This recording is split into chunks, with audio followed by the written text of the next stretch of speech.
ఒక చిన్న స్టోరీ విందామా? ఒక అబ్బాయి తన తాతయ్య దగ్గరికి వెళ్ళి, తాతయ్య, లైఫ్ లో గొప్పవాడు అవ్వాలంటే ఏం చేయాలి అని అడిగాడంట. అప్పుడు ఆ తాతయ్య తన దగ్గరున్న 2 మొక్కలు తీసుకొచ్చి ఒకటి ఇంట్లో, ఇంకొకటి బయట పెరట్లో నాటాడంట. ఇప్పుడు చెప్పు, రెండిట్లో ఏది బాగా పెరుగుతుంది అనుకుంటున్నావు అని అడిగాడంట. అప్పుడు ఆ బాబు, ఇంకేంటి, ఇంట్లోదే బాగా పెరుగుతుంది, ఎందుకంటే మనం దీనికి టైంకి వాటర్ పోస్తాం అండ్ మనం సేఫ్ గా జాగ్రత్తగా చూసుకుంటాం కదా.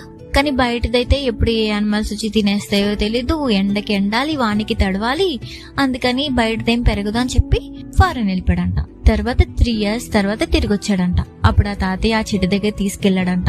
ఇంట్లో చెట్టును చూసి అబ్బాయి చాలా హ్యాపీ ఫీల్ అయ్యాడంట. అది చాలా పెద్దగా అయిపోయిందంట. తర్వాత పెరటిలో ఉన్న చెట్టు దగ్గరికి తీసుకెళ్లాడంట. అది చూసి అబ్బాయి చాలా షాక్ అయ్యాడంట. ఏంటి తాతయ్య, ఇది ఇంత పెద్దగా అయిపోయింది, ఇంత స్ట్రాంగ్ గా, ఇంత ఏరులతో, ఇంత పెద్ద పెద్ద కొమ్మలు ఎలా వచ్చాయి తాతయ్య అని అడిగాడంట. అప్పుడు తాతయ్య చెప్పాడంట, ఈ చెట్టులాగే మన లైఫ్ లో కూడా మనకొచ్చిన కష్టాల్ని, కన్నీళ్ళని, ఒడిదుడుకుల్ని అన్నిటిని తట్టుకుని నిలబడితేనే మనం లైఫ్ లో ముందుకెళ్ళగలం, అనుకున్నది సాధించగలం అని చెప్పాడంట.